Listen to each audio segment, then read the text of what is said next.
Good afternoon. This is the great KBC and this is KBC Lunchtime News. Glad you could make the time. We have the latest, including business and sports. Remember, you can be part of this broadcast through our social media platforms as we are live. My name is Njue. Good afternoon. We begin this live coverage with the latest regarding Pokot South MP David Kosing, who has denied allegations of involvement in aiding banditry activities in the North Rift. Through his lawyer, Danstan Omari, Kosing says that he is being profiled for owning a chopper that is said to be used to support banditry activities. He says that his woes were engineered to keep him away from his constituents when the disarmament exercise kicks off today. South Member of Parliament David Kosing was at the Directorate of Criminal Investigations headquarters along Kiambu Road, alongside his lawyer Danstan Omari and other lawmakers. This being the second time in less than 24 hours after spending the better part of Thursday night there. His lawyer saying that his client was being profiled for owning a chopper, that he was never involved in any banditry activities. Mheshimiwa was faced with allegations of having bailed out bandits. We explained that it's the court that gave the cash bail, and Mheshimiwa paid for them as their own constituencies. But we were told now the investigation has changed, and the new investigation they're dealing with is the commercialization of the bandit economy. That Mheshimiwa is involved in money laundering.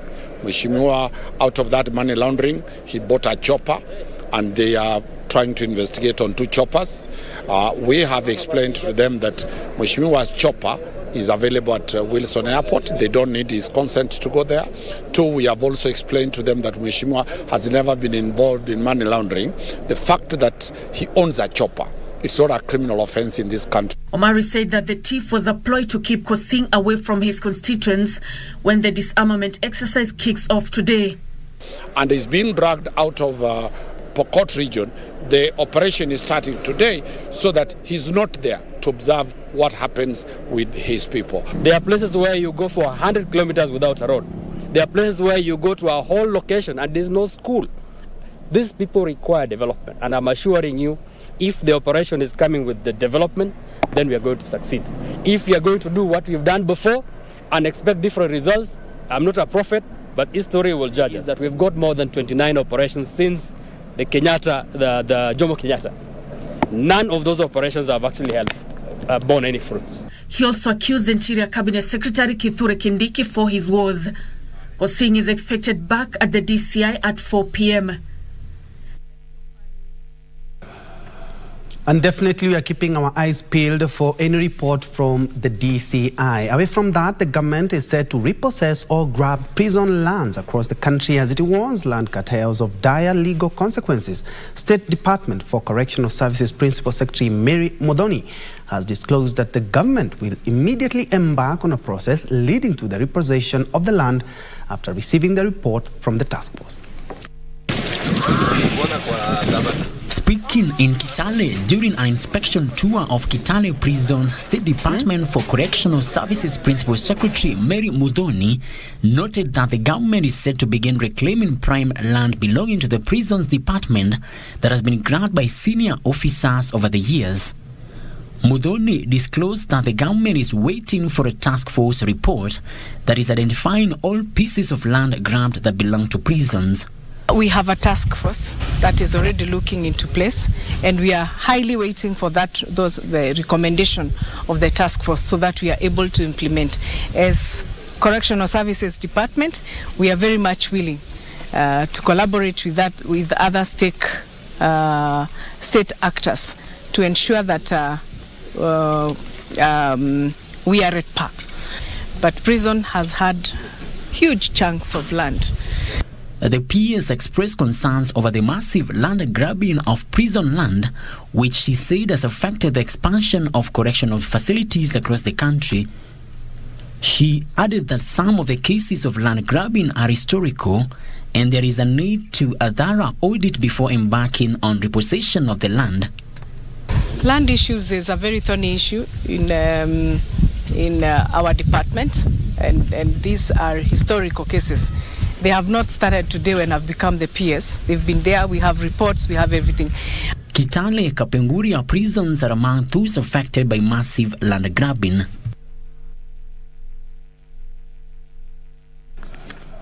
Elsewhere, the Kajiado County government has embarked on a crackdown on illegal logging and trade in charcoal in the county. Governor Joseph Ole Lenku says the move has been necessitated by the upsurge in the charcoal trade in the county, which is slowly depleting forest cover. These are some of the bags of charcoal that were confiscated from various traders in a region that is currently battling a painful drought. The county government says a crackdown has been launched to protect the region's forest cover. Taenda kwa kila mahali ambaye makazi inauzwa, hizo stores, na hata wale wanachoma kwa mashamba yao, na wale watapatikana wakifanya hiyo biashara watachukuliwa hatua kulingana na sheria. So far, the multi-agency team has raided more than 10 charcoal stores, but no arrest has been made. Kwa sasa tumeweza kunasa makaa takribani 103. Police officers manning roadblocks have been called upon to aid the operation to help curb illegal logging. Frederick Parsayo, Lunchtime News. Moving on, Migori County is facing a serious water crisis, with the Nyatike region being the worst hit. Residents are trekking several kilometers in search of the commodity, with Nyandiwa Spring being the only oasis in the vast semi-arid region. The women folk in Nyatike are the most affected as they travel kilometers away from home to Nyandiwa Spring to fetch water. They say the ravaging drought has since pushed them to forfeit their social time and dedicated to water hunting. At Nyandiwa village, a small and protected stream gushes water from its belly, and both humans and livestock scramble for the muddy water. Akothe leader, a resident of Nyandiwa village, says she had to put up with the smelly, dirty water for months because they don't have any other option. A leader says outbreaks of waterborne diseases within her locality have been so rampant, and they now suspect it is caused by poor sanitation. Sisi tunatumia maji lakini tunahangaika. Maji yenyewe tunangangania na ng'ombe. Kila mtu anatoka saa 10, yani maili, nisema kama maili 10 anakuja kuchukua maji hapa Ndiwa. As the drought continues to sweep across the region, the residents now want the county government of Migori to find them a lasting solution to the water shortage. Somebody can walk a kilometer, 15 kilometers for this water here in Nyatike. And it is a spring that has been permanent here for so many good years.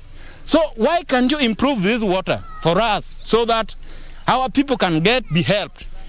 The county's chief officer in charge of water and energy, Fidel Majiwa, in a rejoinder said they have set aside funds for the rehabilitation of a natural water source. The chief officer added that they are working with other partners on long-term projects in isolated parts of Migori County to end water shortages. Procurement processes are ongoing, and within the next 25 to 30 days, the contractor should be on site to ensure that work is ongoing. So Njue water project is a spring, but it also has a borehole next to it. As I said, that was dug about 25 years ago by Rotary, but the county government took over the project and has been carrying out extension works and improving on the water works to provide water to the people in the area. The water crisis comes against the backdrop of a cholera outbreak in the country, with Meru, Garissa, Wajir and Tana River being the worst hit. Oral cholera vaccination and proper sanitation have been hastened by the government to curb the spread of the disease. Now, Westlands Member of Parliament Tim Wanyonyi has called on the Ministry of Education to clear the confusion surrounding junior secondary school transition to ensure that all students report to school. Speaking in his constituency while issuing bursaries and guiding parents in bursary applications, Wanyonyi called on the Education Cabinet Secretary Ezekiel Machogu to move on with speed and help out students and parents who are confused with the model of the junior secondary transition. We want to be very clear how this junior second is going to function. Na vile haita create confusion kwa the system ya ile iko sahi. This comes in the wake of the recent reports which indicated that over 200,000 students who were supposed to join junior secondary schools this month are yet to report to their respective schools. Elsewhere, as many public schools struggle structurally to host their pioneer junior secondary school students, most private schools seems to be ahead of the game. Such schools include Bomet-based Galaxy schools, where the junior secondary school classes are standalone away from the primary schools. According to the school's director, Patricia Tanui, the move was meant to make a difference among the students by separating them from the primary school's pupils. We need to prepare. We needed to prepare maybe the infrastructure side, the textbooks, the materials for the practicals. These, as leaders in Trans Nzoia County have accused private primary schools in the area of poaching bright, poor pupils to boost their performances, denying them opportunity of securing scholarship. Ningependa tu kuwasihi wale head teachers ambao wanapoach wanafunzi wanawapeleka kwa private schools alafu wanawatumia vibaya, wanawasponsor for 1 year kisha wanawaacha, na kwamba wasiweze kufanya hivyo, na kama watafanya hivyo waweze kusaidia yule mwanafunzi pia aweze kumaliza kidato cha kwanza hadi cha 4. Maana wanafunzi hawa wanashindwa kupata sponsorship ama msaada kutoka kwa wadhamini wakifikiria ya kwamba wanajiweza. And still on education, the Kenya Union of Post-Primary Education Teachers and Busia members of the County Assembly have challenged the county government to ensure the recently unveiled education support scheme bursary, which is implemented in a transparent manner. Speaking during the rollout of the Busia County Education Support Scheme application for the financial year 2022-2023, Busia Governor Dr. Paul Otuoma expressed his disappointment with the poor state of education standards in the county.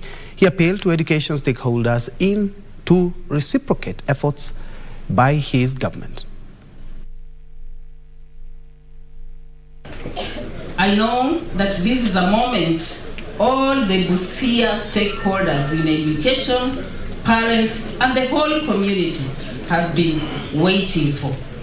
We just want to thank the governor and the Department of Education making it possible for us to roll out this sponsorship to the learners of this county. We must operationalize the bursary very, very transparently and very ideally to benefit those that are supposed to benefit. The pertinent issues that we need to ask ourselves, because it's a collective shame to all of us in this room, even teachers, because I expected as you were speaking that we'll also talk about our output in terms of our results, because that's something that we cannot proudly walk. Whether you're a parent, you're a teacher, you're a leader in this county, you cannot probably walk when education is being discussed. And if we are shy to make that a core issue in everything that we do, then I don't know how we are going to solve it. Because we are expected, even if this is not to discuss that, it is to disburse bursary, but it's towards supporting that output. So hata sisi kama walimu, viongozi, if we cannot tackle this thing and face it in the face and say kuja tuonane mundu kumundu, this failure seems to be overrunning this society.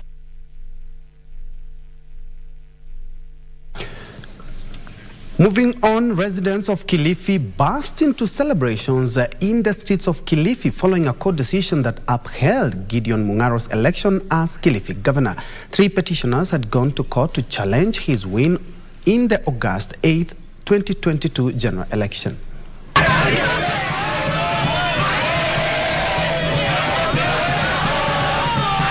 It was pomp and color in Kilifi town after the county boss won an election petition. Carrying placards and drumbeats in the streets of Kilifi, the residents later on camped at the governor's office, singing songs of praise for his win. The governor, while addressing the residents, thanked his lawyers and more so to the people of Kilifi for standing with him during the entire duration of the case. Mimi ndio nilichaguliwa na leo koti imeidhinisha kwamba mimi ndio governor wa Kilifi. Mambo ya watu kufikiria kuna ukora utaendelea huko maofisi kando ya county hakuna. Mungaro said he knew from the word go it was a passing wind and it's time to work for the people. Kuanzia mwezi wa 3 ubalozi yule ambaye niko nayo leo na wafadhili wa United Nations. Tutaanza kutengeza mazingira park. Itakuwa mahali ya watu wa Kilifi kustarehe. Kwa hivyo mimi nataka kuambia kwamba jameni, asanteni kwa maombi yenu, asanteni kwa kura zenu. His deputy Flora Chibule, whom they had been sued together, said the court's decision was an act of God and that the people of Kilifi can now sigh with a relief. Tunasema sisi ni watu wa kupenda haki, demokrasia, kwa hivyo walifuata demokrasia, lakini court ikatoa ruling na tunasema mungaro tosha. Mungaro Swin had been challenged in court by 3 petitioners who are now supposed to pay the cost of the petition to the sitting governor. And still at the coast, a Mombasa-based travel agent has pleaded not guilty to fraud charges in a case which he is accused of obtaining 210,000 shillings through false pretense. Teddy Osomu Ndemo allegedly promised to help a man process a visa but failed to deliver. The case will be mentioned on March the 7th.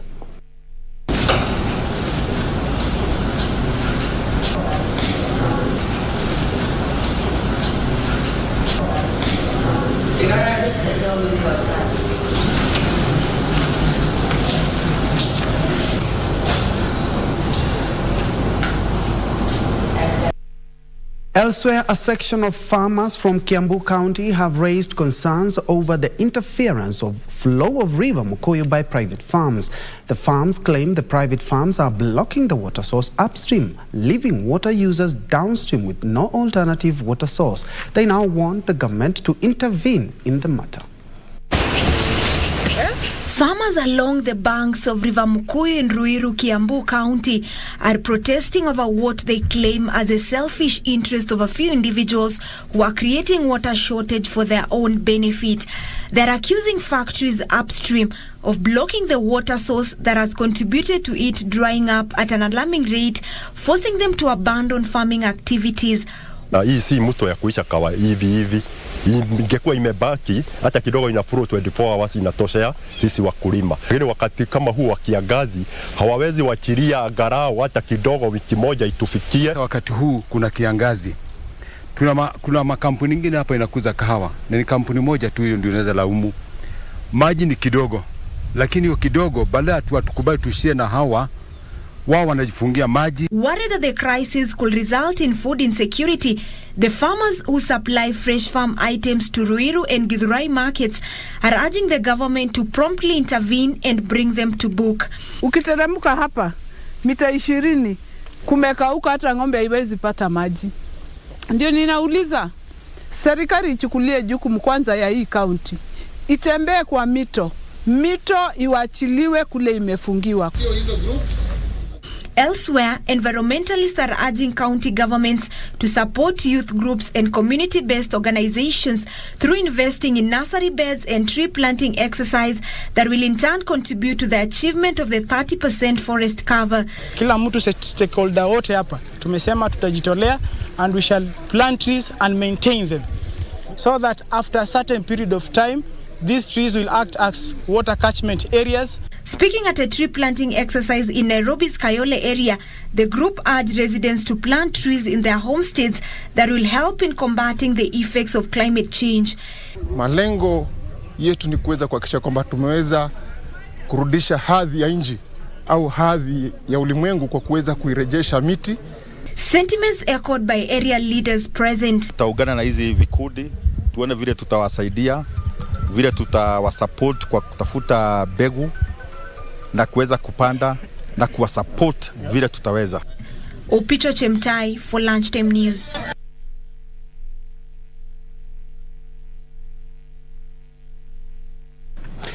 It's about 16 minutes past top of the hour. We still have more local and international news, not to mention business and also the latest in the world of sport. A busy sporty weekend. We're back with more.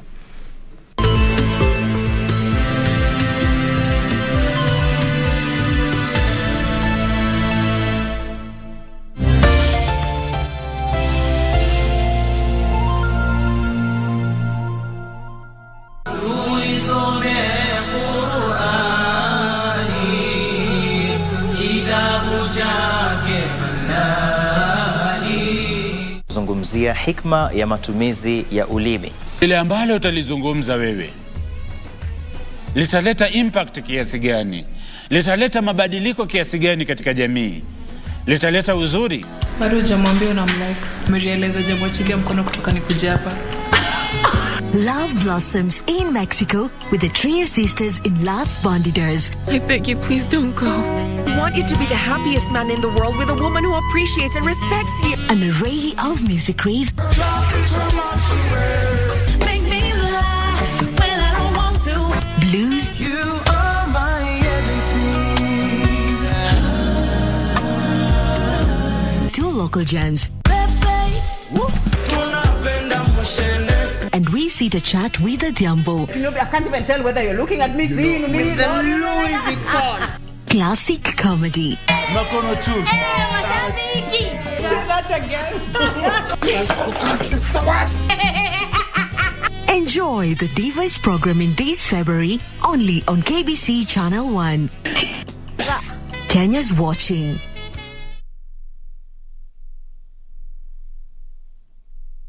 At KBC Channel 1, we put people at the heart of events with our captivating weekly news features. Every day, we are breaking new grounds with informative, entertaining, and inspiring human interest stories. On Mondays, 9 p.m., we have The Cabinets. Tuesday, 9 p.m., we get inside the barracks for military tales. We delve in the world of cinemas and theater each Wednesday night. For the young and industrious, make a date with us every Thursday at 9 p.m. Fridays are dedicated for my culture. On Saturdays, we go back in time for history in perspective. And on Sundays, we get to know the process of how things are done and made. KBC Channel 1 News features a whole lot of wonderful viewing experience.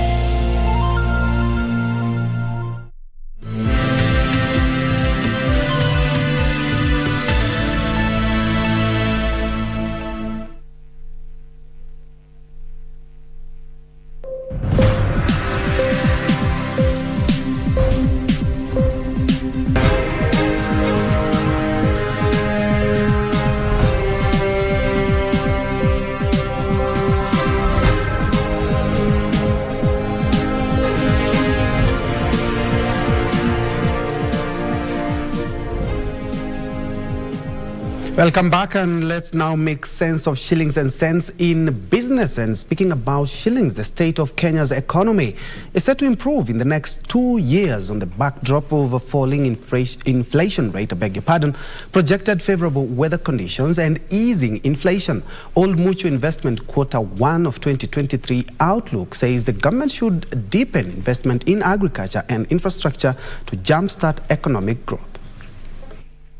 Speaking during the inaugural Old Mutual Investment Group Q1 2023 investment discussion, Old Mutual Investment Group Kenya Chief Investment Officer Eric Karimi said, despite inflation appearing to stabilize at 9%, it may remain elevated in the near term because of high oil prices and poor weather conditions which are affecting food prices. Karimi says due to the continued weakening of the Kenya shilling against the US dollar, rising interest rates and inflationary pressures, the current state of the economy reveals growing fatigue and enhanced risk with the traditional asset classes such as listed equities and bonds. Unless something there is done to stop it, which is unlikely in the near term, then there's going to be a shortage of supply.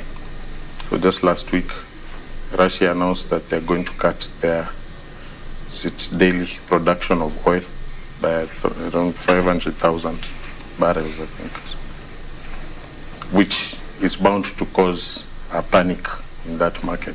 Irrespective of the challenging economic environment, findings from the outlook shows that spreading one's risk by investing in a well-diversified investment portfolio made up of both growth and income assets and securities is key for better and stable returns. Things might be a bit shaky on the economy side, but there's always new industries coming up.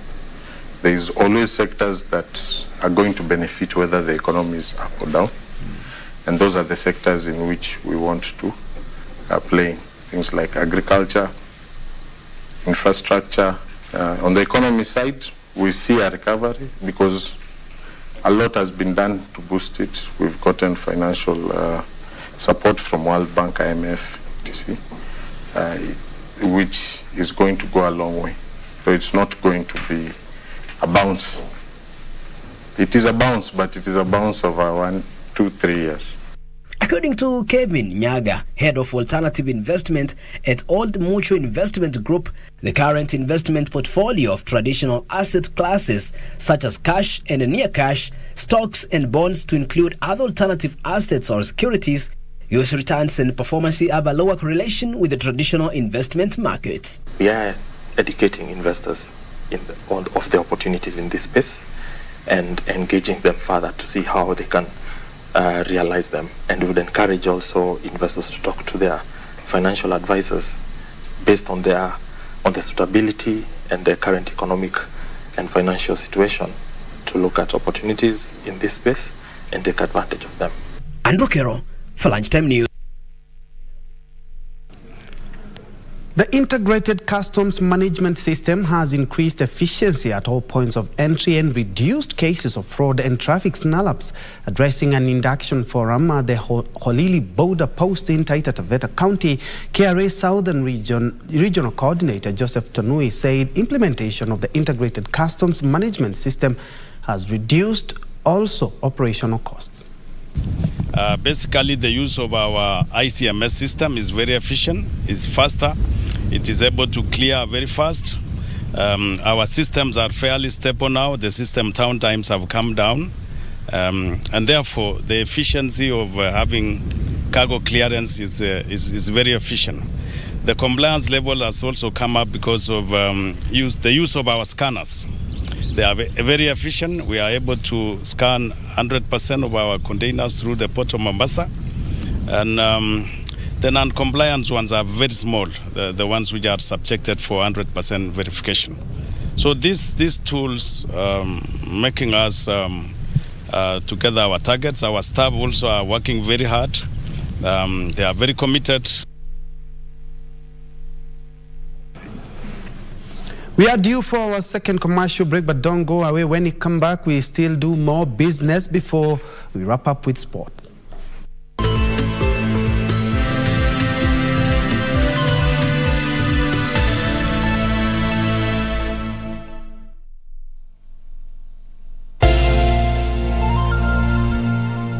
To get the pit as your skiza tune, dial *811*397#. You may be in the pit. You do not see how you could get out. But the good news is that you do not have to get by yourself. The Most High God is about to lift you out. He's about to turn the medical report. He's about to free you. He's about to open new doors, bringing new opportunities, new relationships. The pit is not your destination. Get ready to rise. To get the pit, dial *811*397#. *811*397#.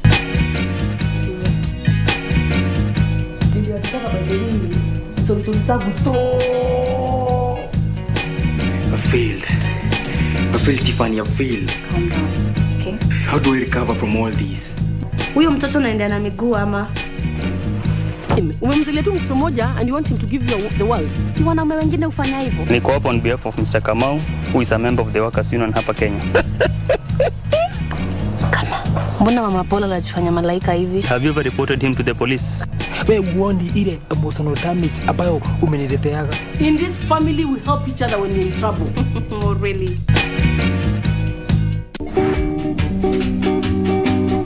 Yeah. Mimi Keta ndo ndeke nyokakwata. Kidondo ndeke nyokakwata. Na hapa ya kwamba. Hapa ya kwamba. Maneno takosema mbele igoti. Maneno takosema mbele igoti. Wewe mzee. Ni vile unaambiwa. Ni vile ananipeleka. My mighty boyfriend Alphonse Makacha.Makoha. AKA wewe kamwale. Ati unasema nini? Alphonse Anasema nini huyu? Wewe. Lakini kuuliza nakuuliza swali ni jibu, acha kuniuliza maswali. Hii unaona kama ni choo? Madam. Hey babe, tena mimi ni mad. When did I come your husband or your boyfriend? Aki babe, so ulikuja siku ya birthday yangu kaniletea gift. Tena ni who are you pepping? Ako kamusi sana ningeenda nikasmoke out na nikatoe Ako kamusi. Sasa wewe na huyo msichana tofauti iko wapi? Mimi ni wa halali. Kwa nini unakuja kueleza mambo ya urongo na hili hali mimi niko na pipi, si girlfriend, niko na pipi. Nifungwe, nitoe pesa mingi, hata waya yangu iende chini mheshimiwa. Sasa yeye ainuke mheshimiwa.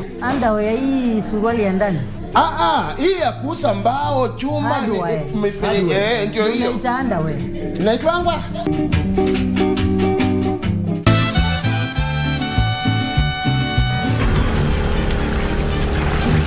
Watch out, Amparo! That woman is sticking her nose where she shouldn't be sticking it in the first place. Now, the only possibility that we have left and what we can do regarding this whole matter is confront the lawyer who wrote that contract. He's the only individual that can clear up how the land was actually passed on to the hands of Olegario Montoya. Miguel is now my boyfriend.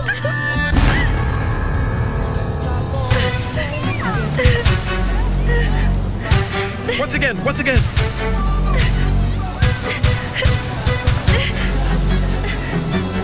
This isn't working, Corina. This isn't working.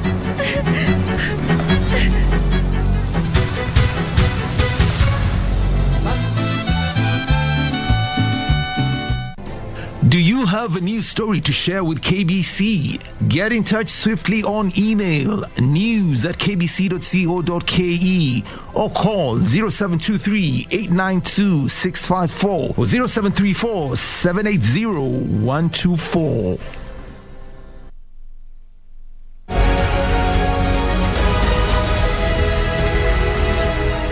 After the conclusion of an impressive Athletics Kenya Cross-Country Championships, Team Kenya now sets her sight on the 44th edition of the Global Showpiece, the World Athletics Cross-Country Championships Bathurst 23 in Australia. Lined up for the titles is Kenya's contingent of 30 world beaters, ready to contest with more than 550 athletes from over 60 nations. Enjoy these spectacular races from Bathurst, Australia on Saturday, 18 February 2023, live and exclusive on KBC Channel 1.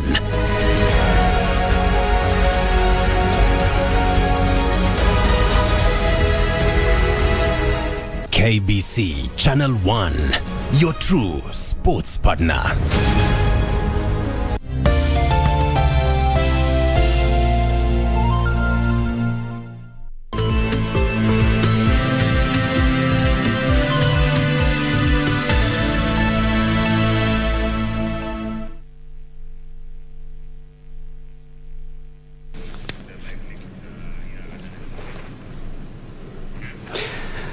Thank you so much for keeping it KBC. And now we are crossing over to the Utalii Hotel where the NTSA, that is the National Transport and Safety Authority, are having a draft, public participation and on draft motor inspection for drunk driving regulations for the year 2023. And I can see the speeches have already started. Let's first of all listen in.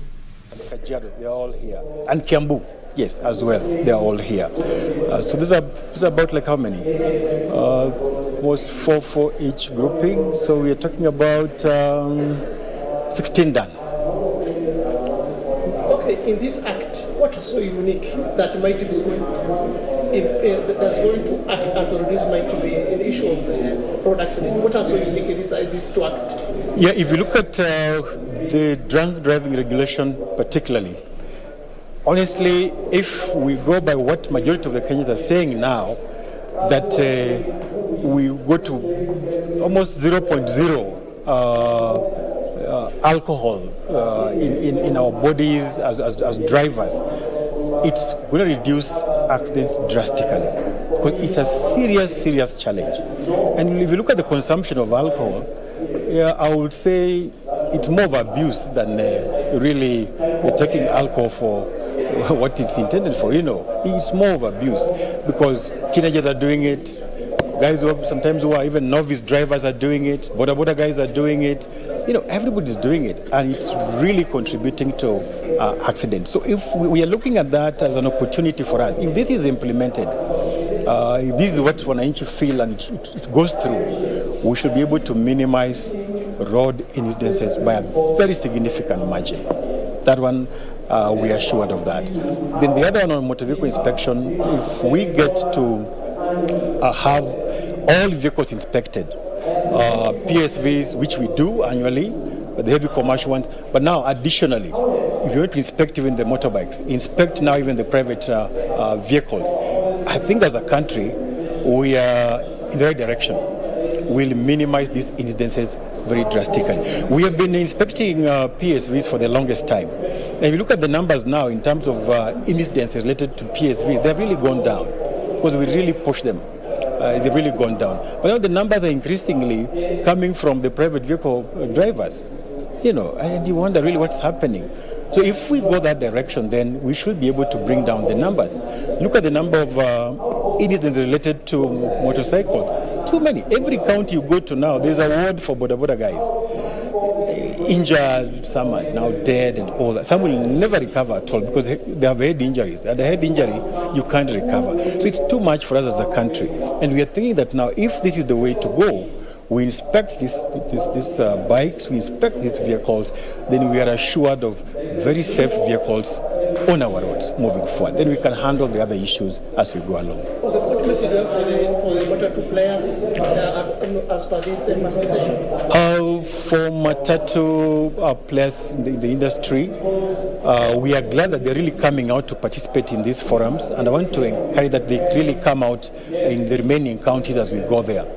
Importantly, the benefit that they will get eventually when we put these laws into practice now. Their vehicles now will be inspected. They will not have those delays here and there because some of them have been complaining that sometimes they are delayed because of our centers cannot manage some of these numbers sometimes. They book and then they stay for so long and that kind of thing. Now, the field will be so open, there will be so many centers for inspection, so they really stand to benefit from all these. They stand to really benefit because in every county, there'll be an inspection center if this law goes through. And you can imagine every county having 3, 4, 5 inspection centers. And that means you can access this service very, very easily. You will not have those delays. You will not have any excuses in terms of my vehicle was not inspected, or the booking has really stayed, or the queues are so long, and that kind of thing. So they stand to really benefit, and we get them to really come out and participate in these public forums. Okay, from the previous what is perhaps some of the main money capture from those counties? And then the other thing on drunk driving, in terms of just curbing the incidents on our roads. What are you doing to just assure the public that breathalyzers that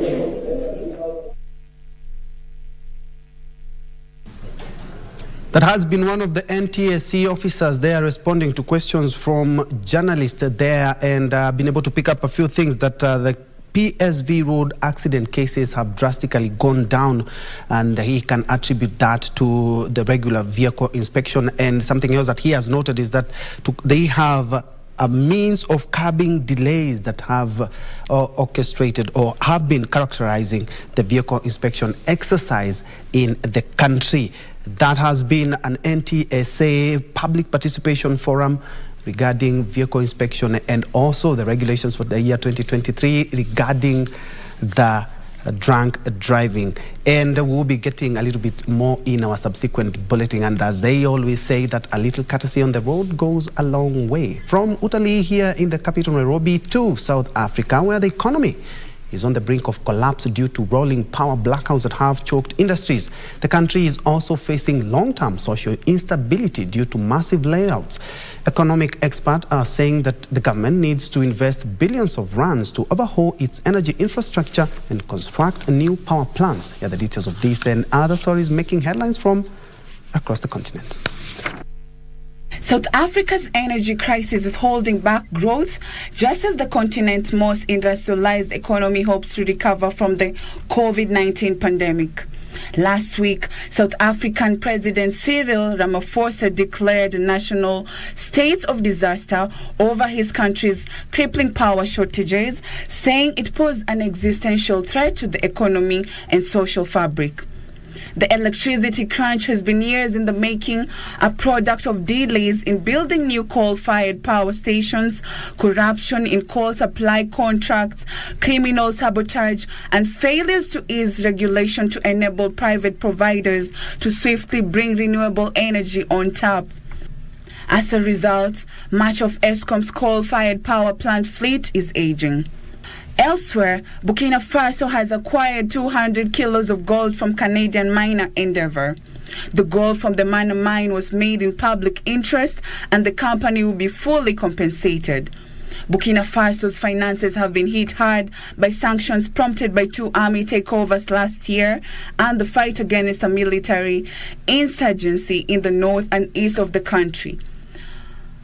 Burkina Faso authorities say the transaction was in compliance with the rules governing the trade in gold. Finally, the East African Community ESC has received $1.4 million for a feasibility study on a key section of the Northern Transport Corridor linking Kenya and Uganda.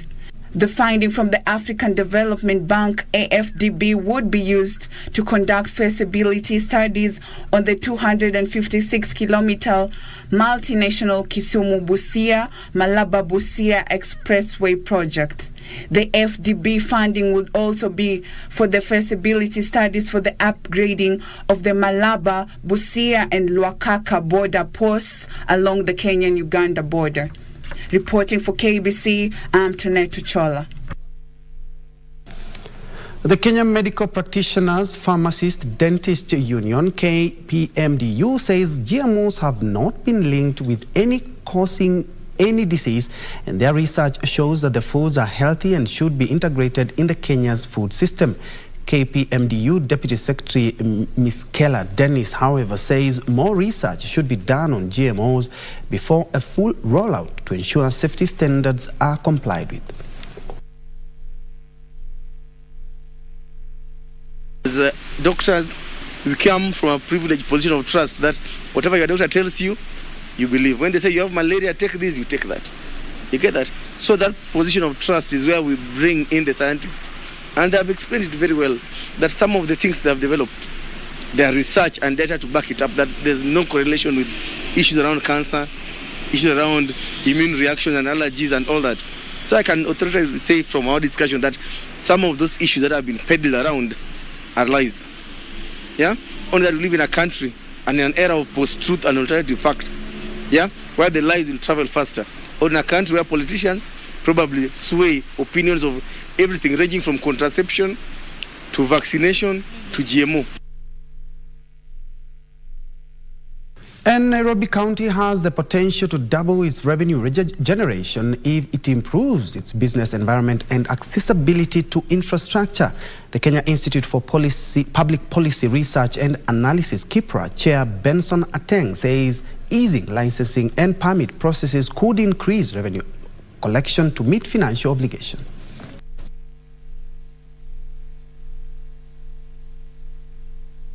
Is part of what makes for a greater environment, the ambience of a city. And that's what makes people want to come to that city. But at the end of the day, it's opportunities. Can I find productive jobs? That's the key.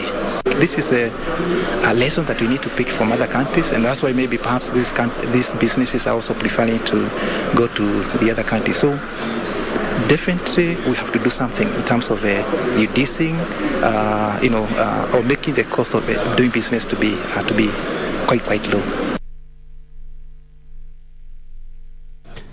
And in other news, SACCO has reported a surplus of 4.17 billion shillings, up 1%, which it blames on an increase in insurance premiums and a higher IFRS provisioning for loans. Despite this, SACCO has announced a dividend payout and interest rebates on shares capital at the rate of 15% and 11% respectively for the financial year 2022. Stima SACCO CEO Gamelili Hassan backed the government moves to integrate Kenya's SACCOs into the national payment system, saying it will enable them to transact in forex, clear checks, and directly lend to one another. But we had over 4 billion shillings net profit after tax, which is a slight growth. And as I said earlier, there were certain issues that we had to make provisions for, but definitely there's a growth to 4.1 billion shillings. Membership grew. The member savings grew. The member deposits grew. The member shares grew. The loans grew. The loans give us returns in terms of the interests and in terms of the loan repayments. So those are the areas which drove the growth. Right now it means you need to partner with somebody else so that you're able to gain access to the NPS. And remember, even if you do an EFT, an RTGS, a banker's check, somehow it has to hit that NPS, isn't it? So we are excluded from it. Although players such as us at 54 billion, with all honesty, we are larger than some of the banks, than most of the banks in Kenya. So our rallying call around that is we do appreciate the discussion around the NPS. We do appreciate the discussion around the shared platform, the SACCO shared platform, and we hope that Stima SACCO will actually be the first SACCO to be connected once that comes in.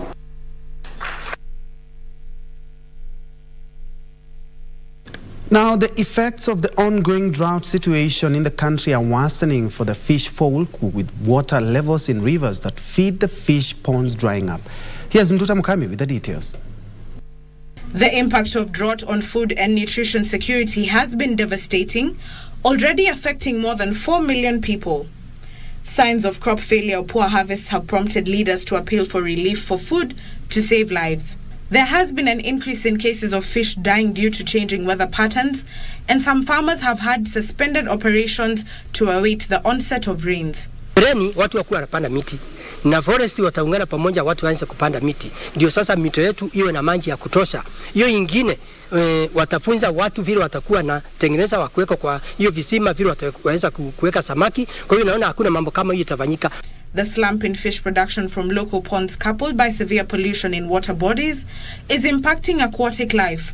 We are having a campaign in relation with a stoppage of pollution, the plastic pollution.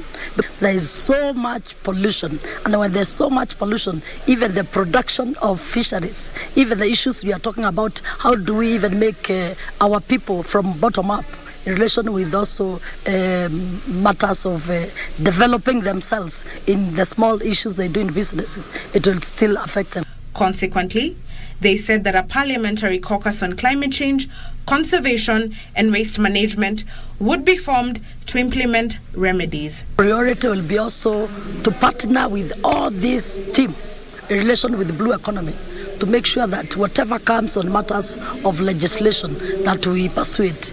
Nduta Mukami for Lunchtime News. And further afield, Tesla is updating its self-driving software after US safety officials raised concern that it could allow drivers to exceed speed limits or travel through intersections unsafely. According to filings with the US government, the latest recall by Tesla affects nearly 363,000 vehicles in the US. And the details of this and other stories making headlines from other parts of the world. Officials from the National Highway Traffic Safety Administration met with Tesla to raise concerns about the full self-driving beta software. Tesla says it is not aware of any injuries or deaths related to the issue. The US authority have been investigating the farm autopilot system. The National Highway Traffic Safety Administration said the system allowed behavior that could infringe on local laws or customs such as driving through a yellow light, traveling straight through an intersection from turn-only lane, or not coming to full stop at a stop sign. Elsewhere, growth in Japan's merchandise exports slowed down in January amid weakening Chinese demand for cars and chip-making machinery, stoking concerns about a global slowdown and creating the country's largest trade deficit on record. Japan's Ministry of Finance data shows that the value of Japan's merchandise export in January was 3.5% higher than a year earlier. The lifting of China's zero-COVID policy late last year, however, might somewhat brighten the outlook for a global economy to grow faster. Imports of coal, liquefied natural gas and crude oil drove up overall import bills. Finally, the rapidly aging population poses a huge economic and social challenges to many Asian countries. None more so than South Korea, where the government is struggling to counter the downward spiral. South Korea faces a worsening demographic crisis with the world's lowest birth rate and a population that has been shrinking for the past 3 years.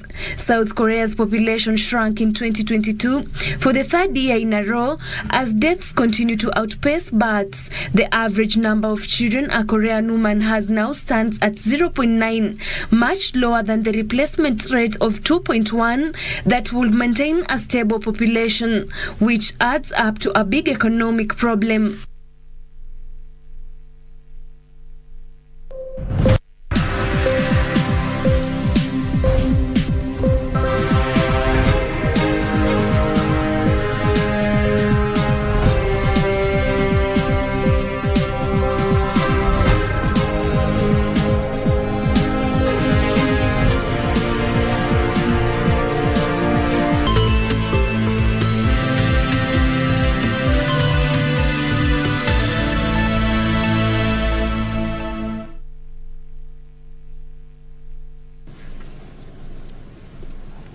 Back home, Vihiga Governor Wilbur Otichilo has pledged to offer internship positions to students under the governor's scholarship as he celebrated exemplary performance with more than 80 students who benefited from the governor's scholarship program transit to various universities this year. Speaking in Vihiga during a career fair talk with the young academic champions, the county boss said his government is sourcing for scholarships in various embassies that will see the young brains realize their dreams.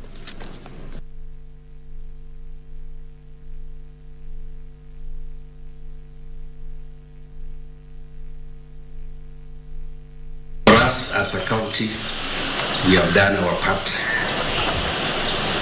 So as students now, we are very sure majority of you will be selected for various courses in the universities and other colleges. We are keen to know how you are going to progress because you are part of us. And that's why we call you here. We would have just chosen to say, okay, well, they have done, let's go, let them go away. But we have called you here because we feel we are not yet through with you. You are not yet a finished product. We want to see you as a finished product after you graduate and you are able to get a job.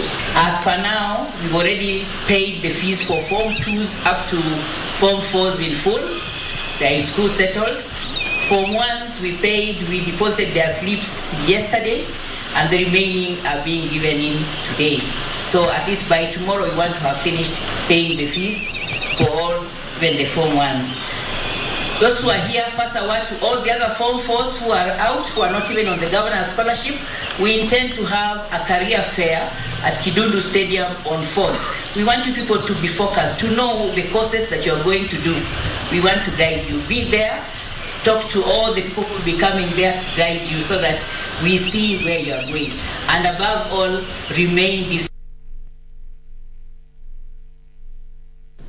And stakeholders in the liquor industry in Nairobi have agreed to work together to ensure the smooth running of business The stakeholders, who included county liquor outlet owners and enforcement team, the National Authority for the Campaign Against Alcohol and Drug Abuse, NACADA, Kenya Revenue Authority and Kenya Bureau of Standards, KEBS, agreed to embark on operations to ensure all liquor outlet businesses are licensed.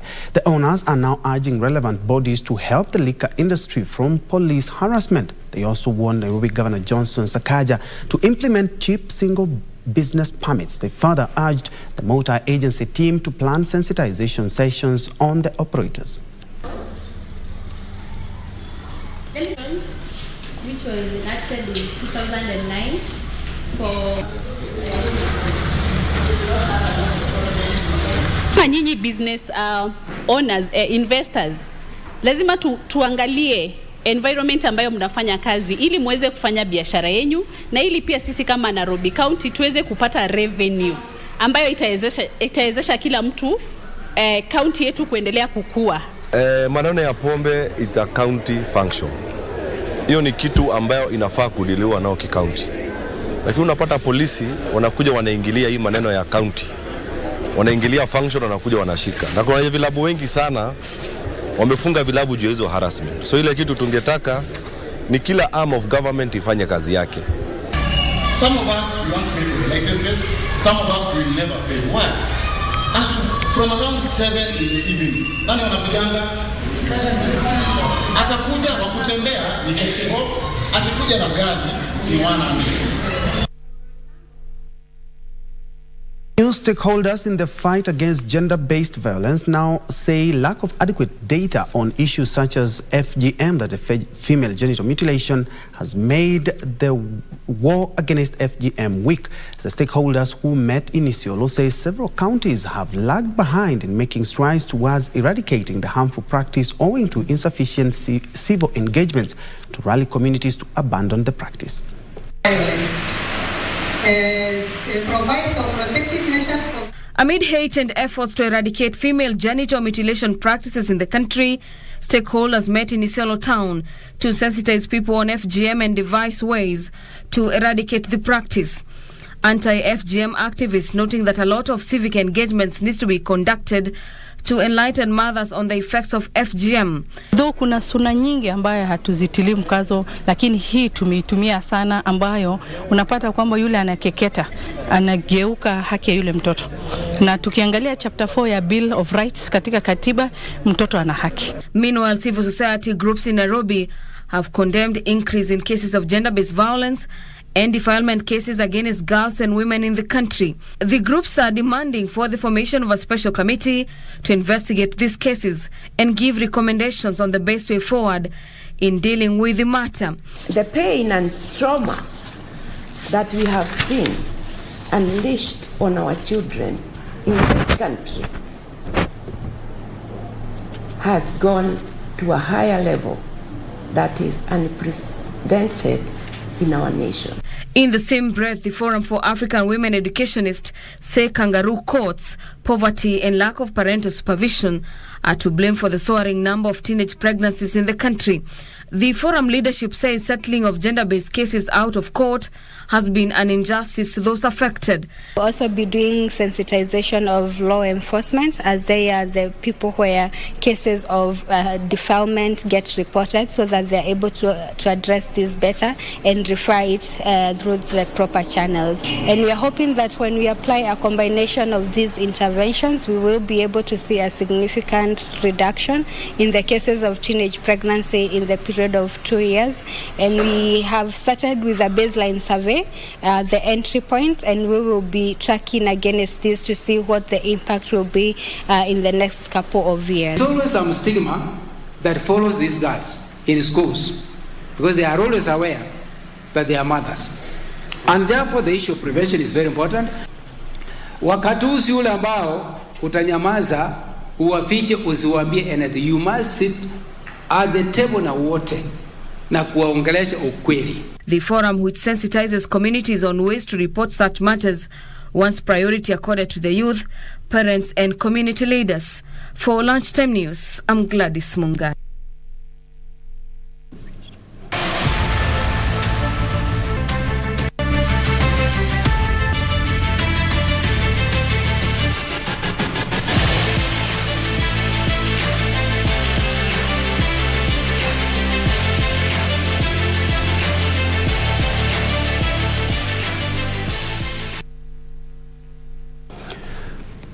We shift gears now to sports. We begin with golf, where the Kenya Golf Union KGU is set to hold the inaugural University Golf Day this Sunday at VetLab Sport Club. The event has been organized to have an engagement with the university and college students who are key in the transformation of the game of golf in the country. The objective is to get the universities to adopt golf as a sport, establish university golf clubs, and develop university golf leagues where frequent competitions will be held. Over 150 students from 17 universities and colleges have registered. 60 students will play in a tournament where individual prizes will be awarded and the best performing university recognized.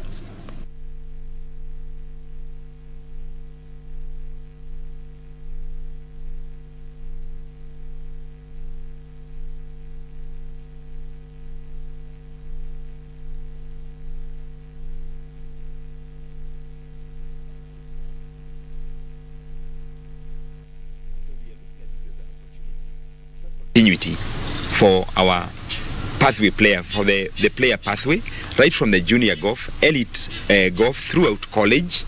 Our objective is to get universities to adopt eventually this golf as a sport also in their curriculum. Tertiary institutions like colleges are also going to have representation during the tournament. And this is just the first of a series of tournaments which shall eventually, hopefully, be coordinated by the universities themselves. That's all the time we had, but a quick one is that Manchester United and Barcelona played to a 2-2 draw. So did Italian side Juventus and Nantes, while Monaco suffered a 3-2 win over Bayern Leverkusen. That's all the time we had for KBC Lunchtime News. Thank you so much for joining us this Members' Day. My name is Bentroy Njue, and Byron Abuli has been our sign language interpreter for these live newscasts. Do have a fantastic weekend ahead.